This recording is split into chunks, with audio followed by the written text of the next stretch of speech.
teman-teman semuanya dan juga ibu dosen pengajar mata kuliah Psikologi Kepribadian. Izin memperkenalkan diri, saya Aisyah Abid Syarifah dengan NIM 250811623688 dari offering C. Di sini saya akan mempresentasikan tugas esai yang telah saya buat beberapa waktu yang lalu. Paragraf pertama ini saya menjelaskan bahwa selama mahasiswa baru itu mengalami masa transisi dari sekolah ke perguruan tinggi, mereka itu pasti menganggap kayak, oh ini adalah tantangan baru yang sangat jauh dan lebih kompleks dibandingkan saat mereka di sekolahan. Nah, maka dari itu kan, mereka tuh kadang tuh kayak sedikit kaget. Apalagi saya juga merasakannya kaget kayak dapat tugas yang banyak, terus habis gitu deadline-nya itu mepet-mepet gitu kan. Paragraf kedua ini, di sini saya artikan bahwa kesiapan mental itu disebut sebagai kondisi psikologis di mana suatu individu memiliki keyakinan terhadap kemampuan diri dalam pengendalian emosi dan kesiapan untuk menghadapi lingkungan baru.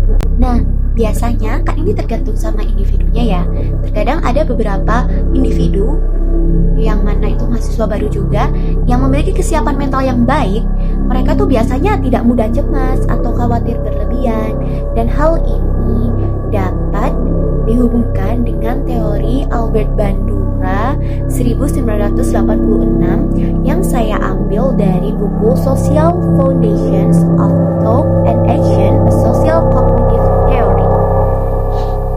Nah, di sini Albert Bandura sendiri menjelaskan bahwa kesiapan mental itu dapat dikaitkan dengan konsep self-realisasi, yaitu keyakinan seseorang atas kemampuannya untuk melaksanakan tindakan yang dibutuhkan dalam menghadapi situasi menantang. Di paragraf ketiga ini itu menjelaskan mengenai kekhawatiran itu apa sih? Jadi kekhawatiran itu diartikan sebagai kondisi emosional berupa rasa cemas, tegang, dan khawatir yang muncul akibat persepsi individu beradaptasi dengan situasi baru.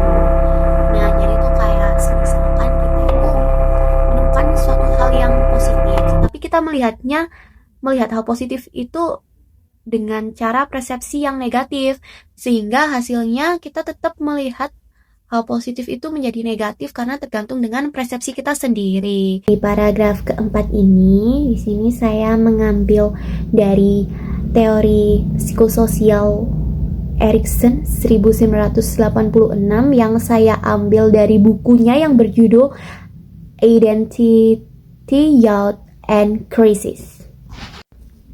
Oke, di sini tuh Erikson menjelaskan bahwa pada tahap dewasa muda sekitar 18 hingga 25 tahun, individu itu berada pada fase identity vs role confusion. Jadi itu di mana ketika suatu individu gagal dalam membentuk identitas diri mereka yang kuat dan stabil, mereka tuh cenderung merasa kayak cemas dan kehilangan arah saat menghadapi situasi baru seperti yang sedang kita bahas, yaitu masa adaptasi dari lingkungan sekolah ke lingkungan perkuliahan. Dan sini saya akan menjelaskan bukti dan data-datanya yang terjadi secara global dan di Indonesia sendiri. Permasalahan global yang pertama yaitu dikutip dari data survei di Lebanon, studi cross-sectional terbaru melaporkan bahwa sepertiga mahasiswa tahun pertama merasakan stres, kecemasan, dan depresi yang signifikan setelah peralihan dari sekolah ke perguruan tinggi. Ini dikutip dari jurnal yang ditulis oleh Avan et al. Pada 2020. Permasalahan yang terjadi di Indonesia saya mengambil di paragraf ke-6 yang dari UIN Malang. Nah, di situ tertuliskan bahwa perubahan lingkungan sosial dan kehidupan mandiri membuat mahasiswa baru UIN Malang mengalami stres dan kecemasan dalam berinteraksi sosial maupun akademik. Hal ini tuh berdasarkan penelitian dari Stiani dan Haryanto pada 2009.